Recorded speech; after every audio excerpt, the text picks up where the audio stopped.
Okay, so hello everyone. So today we will start our day one about some knowledge preparation. I will teach you some knowledge point and very important concept you will meet not only in the P5, the following P5 TASMO competition, but also in some like the AMO and the SMOPs. They are very important in its common test in this kind of competition. So the first one, day one, we'll just look at the perfect square numbers. Okay, so perfect square numbers actually when you firstly talk about that, so you should remember we have like the, for example, from 1 square, 1, 4, 9, 16, 25, then 36, 49, 64, 81, and 100. Hey, so this is 1 square to 10 square. And also maybe I want to move this 10 square here because of the pattern, right? So 100, 121, 144, 169, 196, and 225, 256, 289, 324, and 361. What else? 400, 441, 484, 529, 576, 725, 676, 729, and 784. And what else? We have the 841. Okay, so these are the some perfect square numbers below just the 30, because 30 square is 900, right? So firstly, we can find a very interesting things is that this 00, right, and this 900, 41, 41, 84, 84, 29, 29, 69, 66, and 76, and 76. They are just what? They are just as a symmetric. Why? The last two digits is like the symmetric. So 625 is 25 square. So this is the first very special things among the perfect square numbers. So why we have that? So you can easily prove that because why? 25 plus 8. So remember, plus the integer a square minus 25 minus a square. So this one will become 25 square plus a square plus 58 minus 25 square minus a square then plus 58. Okay, so after that, when we open the bracket, we can do the subtraction and the addition. It will become 108. So that means the difference must be 100 times something. That means the last two digits won't change. The last two digits won't change. Okay. Hey, so this is the first very important things about the pattern, Hey, so now let's look at another one. So when we talk about the perfect square numbers, we have a very important things about their factors. Okay, the first thing is about their factors. So for factors, we know all the number after the prime factorization, we can write down a equals to 2 to the power of m times 3 to the power of n times 5 to the power of p and times blah blah blah, continue, right? And now how about a square? The a square, of course, I just double it, right? So about all the exponent, we should times 2. It will become 2 to the power of 2m times 3 to the power of 2n times 5 to the power of 2p times blah blah blah blah, continue. Okay, so you can find a very interesting things is that the exponent of a perfect square number are all even number. So we have a kind of conclusion.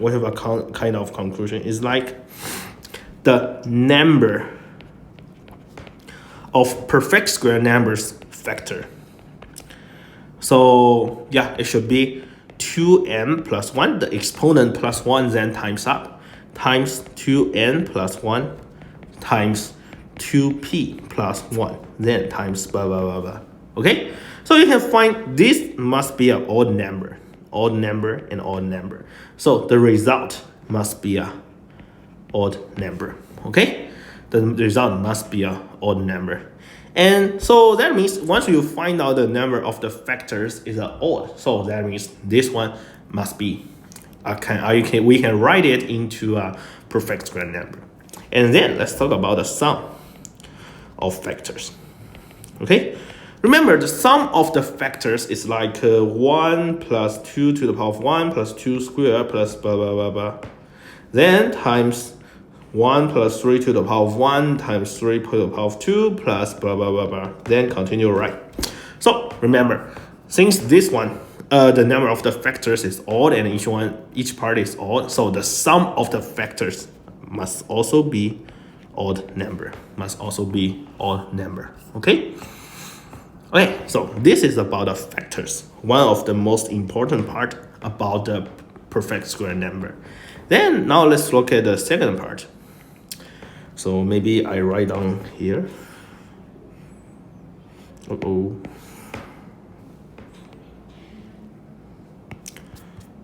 Okay, so these are the important knowledge points. Okay, so about the second part, let's think about the remainders.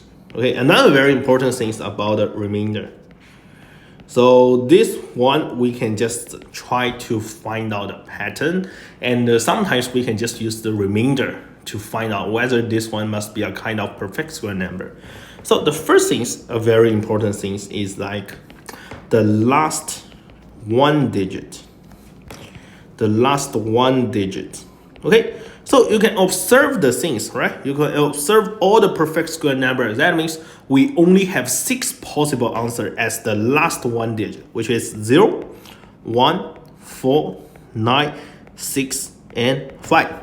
If some question just ask you whether this number is a kind of perfect square number, you can firstly look at the last one digit. If it's not 0, 1, 4, 9, 6, 5, so that means this number must not be a kind of perfect square number. Okay, so what are the special things? And the special things is about this 0 and 5. Actually, for 0, the last 2 digits, okay, the last 2 digits must be 2 consecutive 0. And for 5, the last 2 digits must be a kind of 25. Okay, so now let's think about another things. So yeah, we can find why we only have this one. Have you ever think about why in the all the natural numbers we have the perfect square number? The result, the last one digit, only have 0, 1, 4, 9, 6, 5. That because we can actually prove that. Okay, I will prove here. Because for a square, so we are just calculating, find out the last one digit is a square congruent to what? If I mod 10. So for a, yeah, if just a, it can be 0, 1, 2, 3, 4, 5, 6, 7, 8, and 9, right?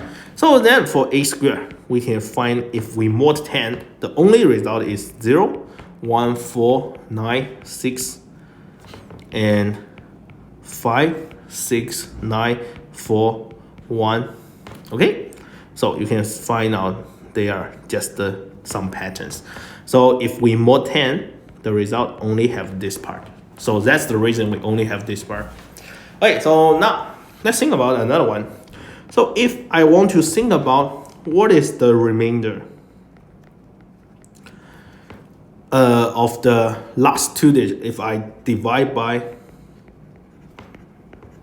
4. So if I divide by 4, actually I want to find out the last one digit. So you can see the one digit number is 0, 1, 4, 9, 6, and 5, right? So if I divide by 4, you can only find out very interesting is that the congruent, they are just congruent to 0 or congruent to 1. Okay, so we divide by 4 actually means whether this number can divide by 4 only means we want to find out the last 2-digit number. I only want to find out last 2-digit number. So once the number is a kind of even number, if I divide by 4, the remainder must be 0. And once the perfect square number is odd, so the remainder must be 1. Then we can find a very interesting things. The last two digits only have the zero result. It's just the 0, 0. Okay, even number 1, even number 4, 25, odd number 6, and even number 9. Okay, these are the last two digit number. So if I have a perfect square number, so we only have this 1, 2, 3, 4, 5, 6 result for the last two digits. So this is also another method for you to find out whether this is a kind of perfect square number or not. And also, yes, remember, then you can have a try. So you can just try every one to find out a pattern. Actually, about the remainder, we can just use the remainder to make the decision.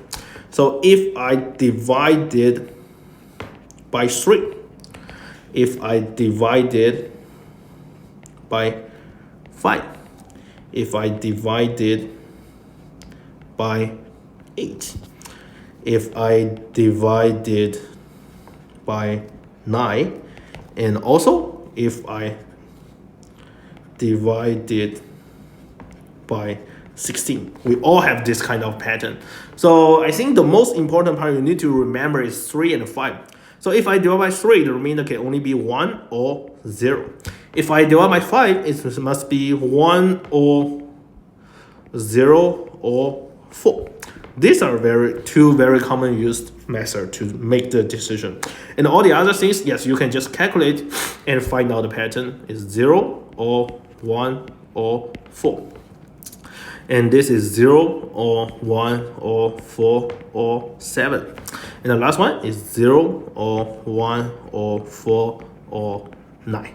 Okay, so these are the several methods. We can just use the remainder to make the decision whether the result, this number, is a perfect square number or non-perfect square number. Okay, so yeah, now another one, the third part is a very important thing, but actually this is a little advanced method. Okay, so we can have some result about the perfect square numbers. We have the first one, perfect times the perfect square numbers equals to the perfect square numbers. Yeah, this is very easy to prove that because all the exponent is 2, right? The result must be the exponent is also a kind of even number, so it's a kind of perfect square number. So the second one, the perfect square number times non-perfect square number. So the result must be a kind of non-perfect square number. Okay, maybe a non-perfect square. This is also very easy to prove that, right? So the third very important thing is if a non-perfect square number times non-perfect square number. So maybe you think the answer must be a non-perfect square, but actually no, right? It may be a perfect square number. This is also very easy to prove that. 2 times 8, right? Equals to 16. Okay, so now we have some advanced use. So for example, yeah, the first one, if AB equals to C, and if we know